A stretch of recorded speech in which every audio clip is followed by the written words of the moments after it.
In this video, I have my friend Mary Lou visiting me, and we will be going through a couple of trending questions that are popping up on the dancing scene. I can't wait to see her answer.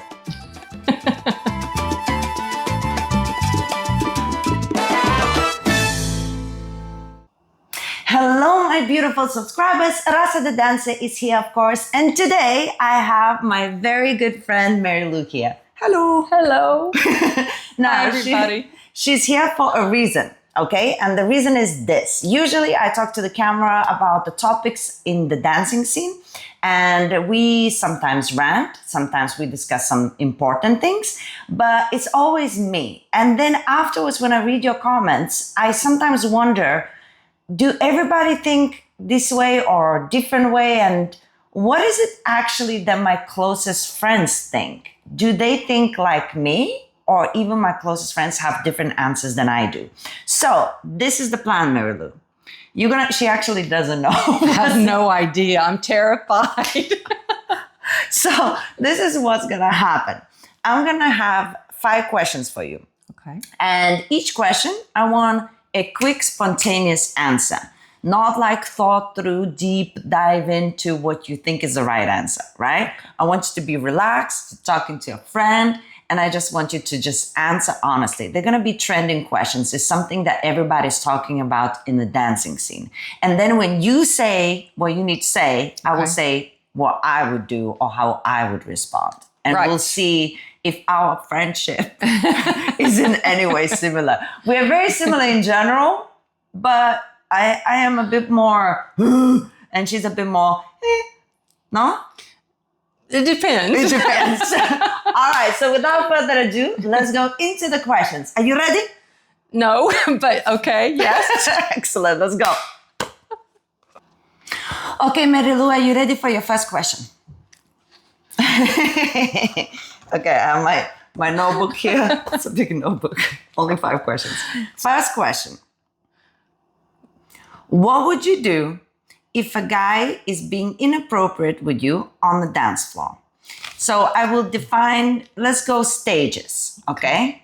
Let's say the guy is dancing with you and he touches you, your like bum or breast or face in some sort of suggestive way. What do you do in that moment? Okay, sometimes these things happen accidentally, but we generally know when they're intentional. We're talking about for sure intentional. It would depend on the context, but definitely take action. What's the I action? would definitely move the hand, say, what are you doing? Or something like that to let him know that it's not acceptable. And if he continued to do that, I'm out off the dance floor. What if he feels like he's touching you inappropriately, but he hasn't gone full on for you to be 100% sure? Whether it seems creepy, right, but you're not 100% sure. What do you do then? I think in those occasions, I will, again, try to be more subtle about moving the hand, maybe getting more space in the hold. And then if he kept doing it, express extreme displeasure. I thought you were going to ask me something like, now he's really cute. Oh yeah, what if he's really cute? That's actually good. There's actually a lot of guys who do like memes on Instagram, and they basically show an office space. And a guy comes to a woman and says inappropriate comments, and he's like fat and ugly, and she's kind of, ooh, harassment. And then there's like this buff guy, all like 6-pack, whatever, like, and he comes to the office and says, the same thing. And she's like, oh, I think, how nice of you to notice me. Do you know what? I'm not even sure it matters about like, universal terms of good looks or beauty or fitness. I think a woman will feel really offended and maybe a bit threatened if she's not attracted to him. But if she is attracted to him, and attraction is, we're all attracted to many kinds of different people. So I think if you're attracted to him, you're more likely just to be, oh, well, but there's appropriate and inappropriate on the dance floor. And the inappropriate, if you know somebody really well and they're kidding around and they're messing around, you don't really take offense when they tease you because you know it's innocent and it's teasing. And so for me, it's just like in anything, context is so important. Yes. And for me, for example, if the guy is extremely hot and we are dancing for the first time and he touches my ass, I would still push him away. Yeah. And I would be actually very disappointed. Yes, exactly. So somebody who looks I good, might give more leeway in the flirting manner. Like what I might take the words that he used differently than somebody that is unattracted to me personally. But there is a line where it doesn't matter how attractive you are. If you are invading my space, that's not okay. Right. Which for some women it would be. Yeah. Depends why you go out that night. I think each individual, we need to know where the lines are drawn, and we need to respect ourselves enough. Yes. To make sure they stay on the other side of that line. But can I just share one example? Okay. Kizomba room, La Scala, one night several years ago. I don't even know who I was dancing with, but it was really late, like, 3 a.m. or something. And this guy, he was really cute. We were dancing and he kept really getting close. And I tried to make space. And then he's like, oh, come on. And he tries to get me back. And I'm like, no. And then eventually that was when I left. And what's more, guys need to understand that we will immediately go and tell our friends. Yes. That's what he's like. 100%. So, you don't want to ruin your reputation on the dance floor. Yeah. And I'm like you. I will be like, no. And then I'm out. Yes. That's it. Okay. Question 1, mastered. Phew. All right. Question number 2. You ready? Yes. Have you ever had a no to a dance, and how do you react to it? Oh, of course. I think most people have had a no to a dance. Or maybe I'm just telling myself to make myself feel better. No. Most people, I'm sure. But honestly, the more time goes on, the more I realize that people's response to us, whether it's the dance floor or anywhere else, is more about them in that moment than it is about anything to do with us. Now, it's possible that this is a really great dancer, and that's probably why I've gone up to him, because he looks like a great dancer. By the way, not all guys who look like great dancers are, in fact, nice to dance with, but that's another topic. But I realized that maybe sometimes they've seen me dancing with someone else and they're not too impressed, and they just think, no, I can't be bothered. But there's no point in taking offense. I think the best thing is always just to smile, say, that's okay, have a nice evening, and go off and find somebody else to dance with. Go have a drink with your friends or dance with one of your friends. Yes. I only had a few no's in my life, so of course I cannot really comment. I'm surprised you had any. I've been lucky in my life in terms of dancing. I started when I was young, so that was helpful. And then I became really good. That was helpful. Yep. I had few, but not enough to say that I have experience. However, and I'm a teacher most of my life now, so it's also different. But I do talk with a lot of people who get no's, and there is a lot of people who get no's for the weirdest reasons. And that's when I also determined that it's really not about you. It's just, it could be million of reasons. And it's just, you cannot take it personally. You just have to remember that person. Okay, fair enough. I'll just remember your face, just not to bother you again. So that when you want to dance with me, you can you can decide whether you want to extend that hand or But not. the other thing is, it may have just been where they were in their heads or in their bodies that True. night. True. It could be that they'd been dancing 5 or 10 dances straight and needed a rest. It could be for whatever reason. And then maybe if you're gracious about it, if you don't let it affect your self-esteem or your self-security, you go on, you have a good time. Maybe another night on another evening, they'll just think differently about you because you've dealt with it so graciously. You still smile at them normally, treat them like a normal person. They'll probably come up and ask you to dance sometime. Mary Lou is a very classy girl. Question 2. Survived. Survived. Okay, question 3. This is easy. Okay. What is the thing you like the most about dancing? Oh my gosh. But not all the things. I said the thing you like the most. Okay. Don't start naming hundreds of things. When I Pick tell one. when I tell other people about dancing, Pick one thing. I tell them you can't go anywhere else where you walk into a room with 300 or 500 people and most of the people are smiling. The ones on the dance floor, 95% of the people are smiling and people are having a good time, and it's a really welcoming environment. Yeah, it's so true. For me, I am a dancer. For me, I would die if I don't dance. So for me, it's not even like important if you guys are there. I would be dancing with or without you. But it's nice to have you there smiling and have some company in dancing. But Can I say one more thing? Yeah. For me, it's about the ability to meet and connect with so many different kinds of people.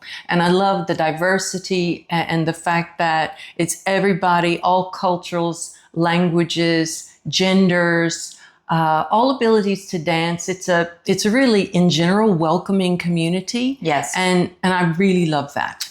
Very nice. Question 3. Nailed it. Question 4. So I asked what you like the most about dancing. Now it is time to say what you like the least or hate. Ooh, that's so hard. One thing. I don't have a ready answer for this. I think what I hate the most. I should put the elevator music now on. Okay, no. Probably out of everything is what I hate the most is when someone's really jerky. When they dancing with you. Yeah, and it hurts even that they're so jerky.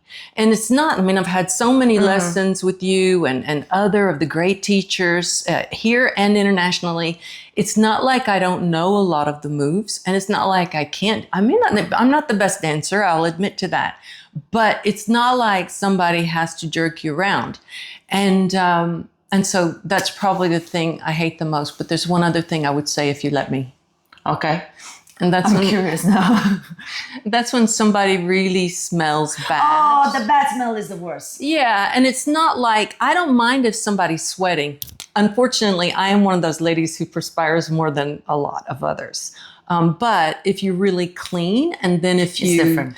And they can really smell bad with something like body odor, but they can also really smell bad by too much cologne. And then you leave the dance and you still smell like the person you've been dancing with. And that's not always nice either. So sweating is normal and big deal. It's part of the whole thing. But the other thing, no, it's hard. The smelling is the worst for me, for sure. Smelling is the worst. But for me, from a different point of view, I think because I'm a dance instructor, sometimes the dancing politics between teachers and promoters. Oh, yeah. It can get a bit confusing and not nice. So that's the part I don't enjoy about the dancing world from my side. I can imagine. Oh, no.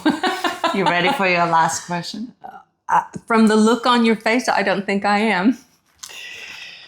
I had this discussion with many people, so it's just fair that I have this discussion with you. Okay. What do you think about women wearing provocative clothing in dancing? And then there's a part 2 to this question.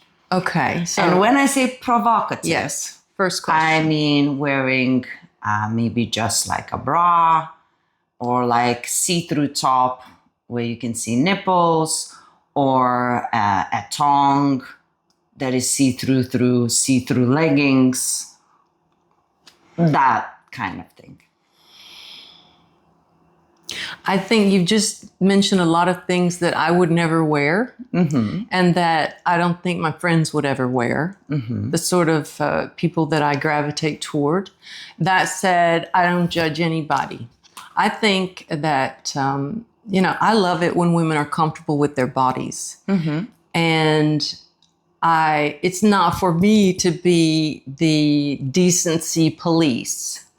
But those are all things that I would not do. And I wouldn't encourage it, mainly because of how other people might look, like the men might look at it. They might take it as an invitation to do more than just look or appreciate the woman for who she is. It's hard to know what is appropriate for them. Where's the line if that's... Yeah.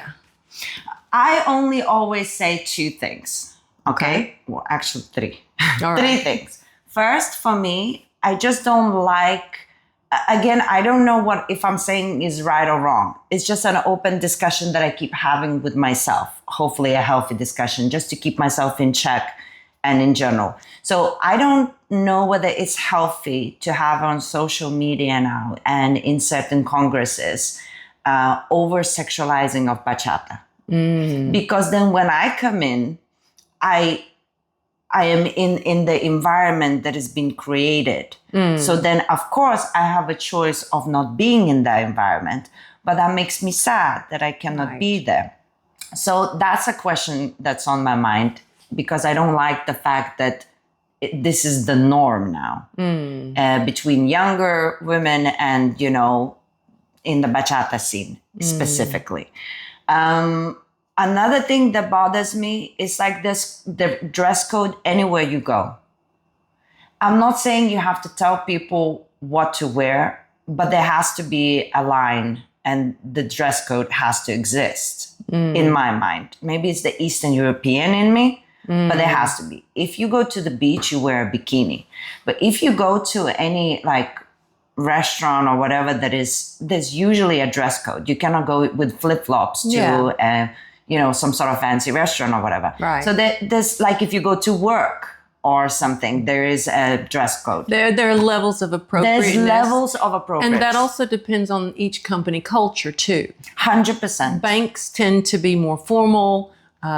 Big retailers and tech companies tend to be less formal. Sure. But there's a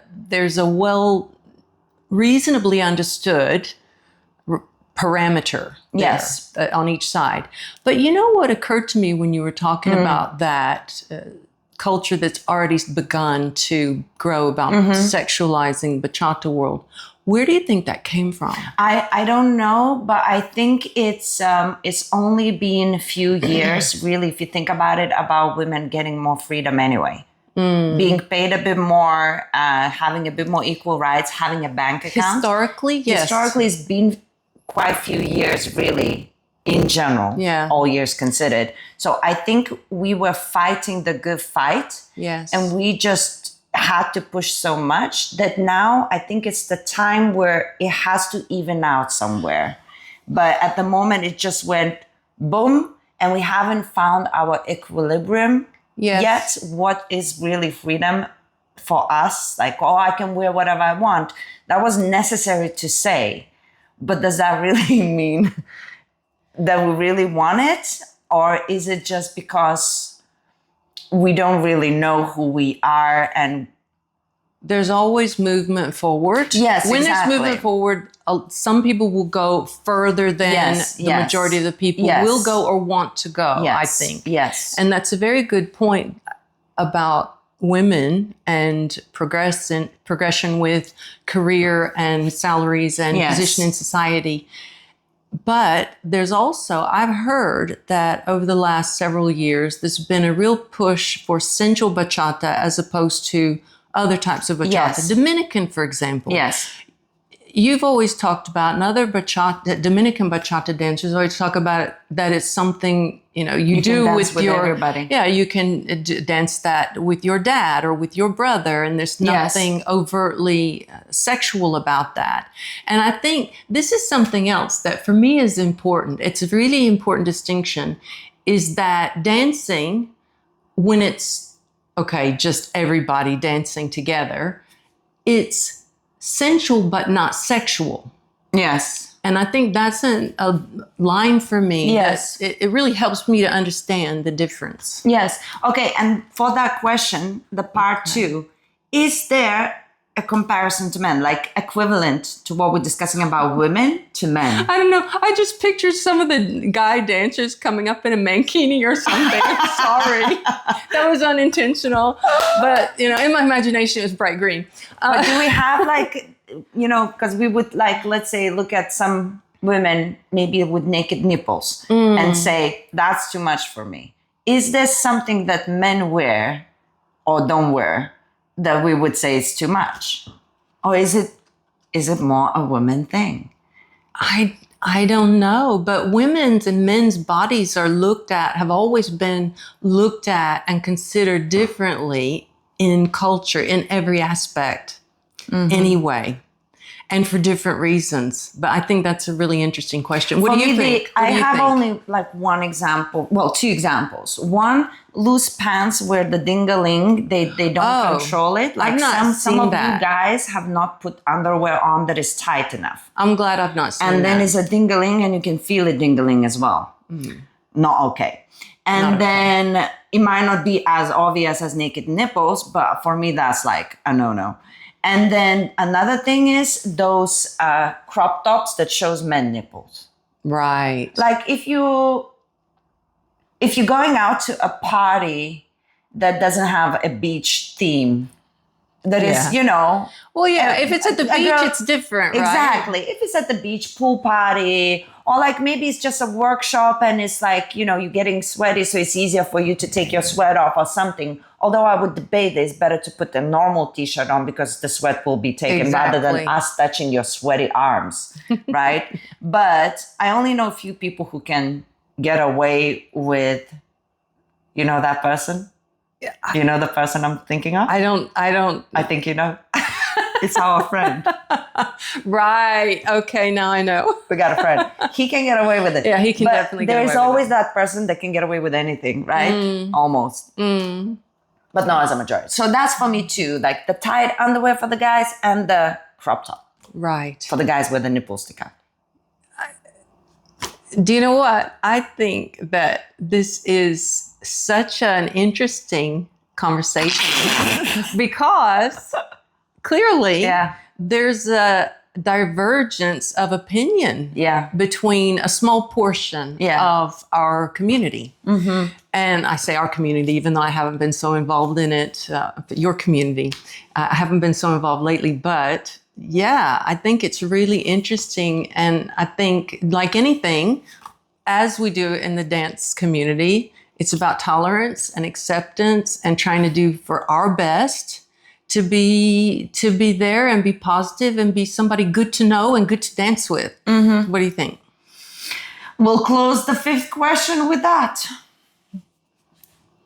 Thank you everybody who watched this till the end. Guys, I do these videos because I generally really enjoy our dancing community, and I'm always thinking about what is the best thing for our community, and having open conversations I really think is just a helpful thing. So a big thank you to Mary Lou. Thank you very much. I put her on the spot here. She really did. But I just admire this woman so much in general, and she's very articulate. So I thought it would be really nice if we could have this conversation and people could hear from somebody else rather than just me. So now it's your time to comment. Is there anything you'd like to add to our conversation? And if you enjoy Mary Lou talking, I can bring her back and we can talk some more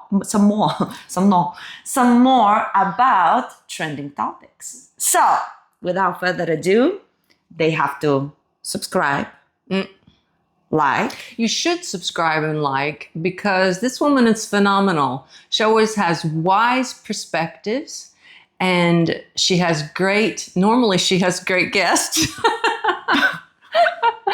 And I mean, I can't judge for myself. You'll tell us. And also, there's just such an interesting perspective from the dance world, but not only. You talk about so many different topics, and also there's often very funny things. So. Thank you, Marilu. And that's why I brought her. Guys, thank you so much. We're going to leave you here with other videos about the dancing scene. Make sure you check them out, leave us a comment, and we'll see you soon. Peace.